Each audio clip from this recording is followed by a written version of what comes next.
Hello साथियों, राम राम सा। आपका स्वागत है आपके अपने चैनल जीके बाय डीएल में। आज हम मौर्य काल का अध्ययन करेंगे।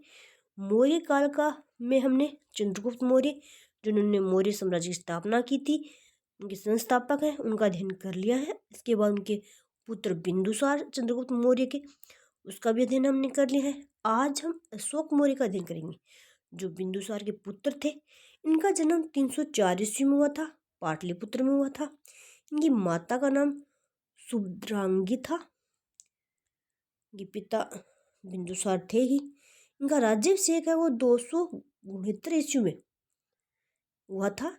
बौद्ध ग्रंथों के अनुसार अशोक जो राजा बनने के लिए अपने 99 भाइयों की हत्या करके ये राजा बना था। ये बौद्ध ग्रंथों के अनुसार ये कहा गया है कि अशोक ने अपने 99 भाइयों की हत्या की और फिर राजा बना। राज्याभिषेक के 8वें वर्ष पश्चात 261 ईस्वी पूर्व में अशोक ने कलिंग पर आक्रमण किया और कलिंग को जीत लिया। पर कलिंग में हुए भीषण नरसंहार को देखकर अशोक का हृदय परिवर्तित हो गया था। अशोक के विभिन्न नाम व उपाधियां। अशोक का नाम अशोक उनका व्यक्तिगत नाम था। पियादसी नाम उसका आधिकारिक नाम था। देवनामपिरी ये राजकीय उपाधि थी। अशोक नाम हमें मिलता है मास्की, गुज्जर, निट्टूर एवं उदयगोलम अभिलेख में ये अशोक नाम मिलता है हमें। मगध का राजा हमें का उल्लेख अशोक का मिलता है बहावरू अभिलेख में। अशोक मौर्य नाम मिलता है हमें जूनागढ़ अभिलेख में, और अशोक वर्धन नाम मिलता है हमें पुराणों में।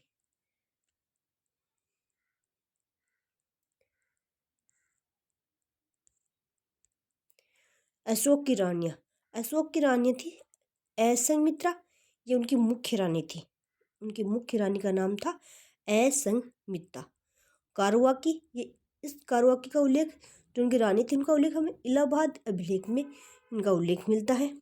पद्मावती दियोदान में उनका उल्लेख मिलता है।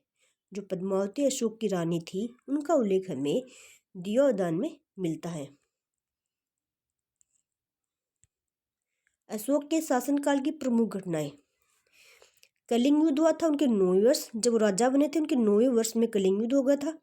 बोध गया की यात्रा अशोक ने की थी 10वें वर्ष।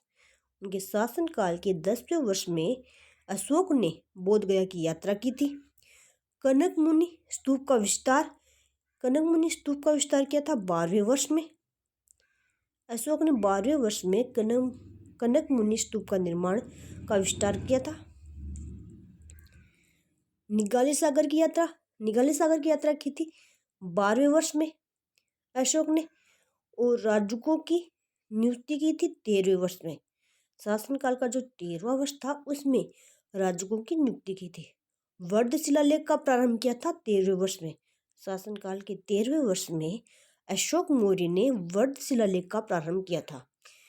बराबर गुफा आजीविकों को दान दिया था 13वें वर्ष में अशोक मौर्य ने। धम्म महामात्रों की नियुक्ति की थी 14वें वर्ष में। शासनकाल के 14वें वर्ष में अशोक मौर्य ने धम्म महामात्रों की नियुक्ति की। रुमनदेई की यात्रा की थी अशोक मौर्य ने अपने शासनकाल के 21वें वर्ष में रुमनदेई की यात्रा की थी। बुद्ध कनक मुनि के स्तूप यात्रा की थी 21वें वर्ष में। शासनकाल का 21वां वर्ष था, उसमें बुद्ध कनक मुनि के स्तूप यात्रा की थी। खोतान की यात्रा की थी 33वें वर्ष में। आज के लिए बस इतना ही। धन्यवाद साथियों। आपके अपने चैनल जीके बाय डीएल को सब्सक्राइब जरूर करना और शेयर भी करना। यह क्लास आपके लिए बहुत ही महत्वपूर्ण होगी। धन्यवाद साथियों।